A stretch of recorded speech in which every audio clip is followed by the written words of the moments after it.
Bonjour Monsieur le maire, bonjour Monsieur l'adjoint à la sécurité, Monsieur et mes collègues.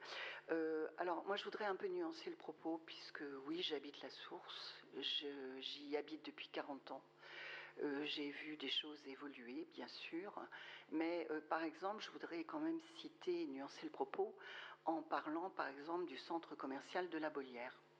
Ce centre commercial, Monsieur Dantier, d'ailleurs, vous y avez participé, a été rénové, c'était nécessaire, voilà. On a maintenant des commerçants de proximité qui sont installés, mais il perdure un sentiment d'insécurité. Je dis bien un sentiment d'insécurité. Il y a des attroupements de jeunes, et vous le disiez, Monsieur Nantier, il ne faut pas parler simplement de sécurité, de sentiments d'insécurité, mais il y a aussi des sentiments de propreté, etc. On retrouve le centre de la Bollière souvent des matins dans un état quand même assez effroyable parce qu'il y a des jeunes qui s'attroupent et évidemment avec des problèmes après. Notamment des gens qui ont des fois un petit peu peur d'aller dans les commerces. Voilà. Donc ça veut dire que cette politique sécuritaire, elle doit se voir dans sa globalité.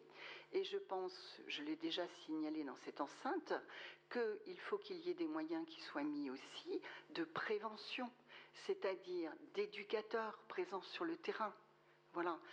Il y a les médiateurs de rue. Les médiateurs de rue font leur travail, je le vois, mais ils ne sont pas formés par rapport à des fois des attroupements de jeunes comme ça.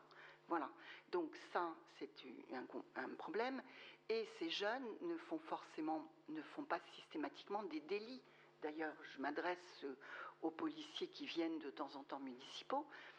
Ils ne sont pas dans des situations de comportement délictuel, mais ils sont là et il y a un problème, où vont-ils? Moi j'ai eu l'occasion de discuter avec eux, je leur dis mais pourquoi vous êtes là, qu'est-ce que vous faites et tout, allez peut-être vous rassembler ailleurs.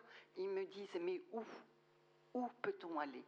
On avait avant à la Source le foyer Horizon avec des éducateurs qui accueillaient ces jeunes.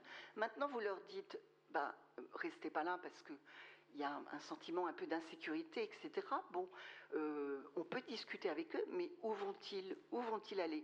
Et qu'on ne me dise pas, ce sont des jeunes qui viennent du collège d'en face, comme vous me l'aviez dit à un moment, Monsieur Montillot, c'est pas ces jeunes-là qui sont là. Voilà. Je voudrais aussi revenir sur l'insécurité routière, notamment les rodéos. On continue à avoir des rodéos. Il y a quelques jours, il y avait des rodéos de motos de nouveau, hein, avec 3 motos sur les roues arrière, etc. Et franchement, vous n'avez pas intérêt à traverser la route à ce moment-là. Voilà. Donc, je pense qu'il y a encore du travail à faire, évidemment avec la police municipale qui doit être en proximité avec les habitants, les commerçants, donc quand on doit travailler ensemble, mais aussi par des moyens de prévention et notamment de soutenir les associations qui s'occupent des jeunes et qui les encadrent et qui des fois n'ont pas toujours les moyens de le faire. Voilà, merci.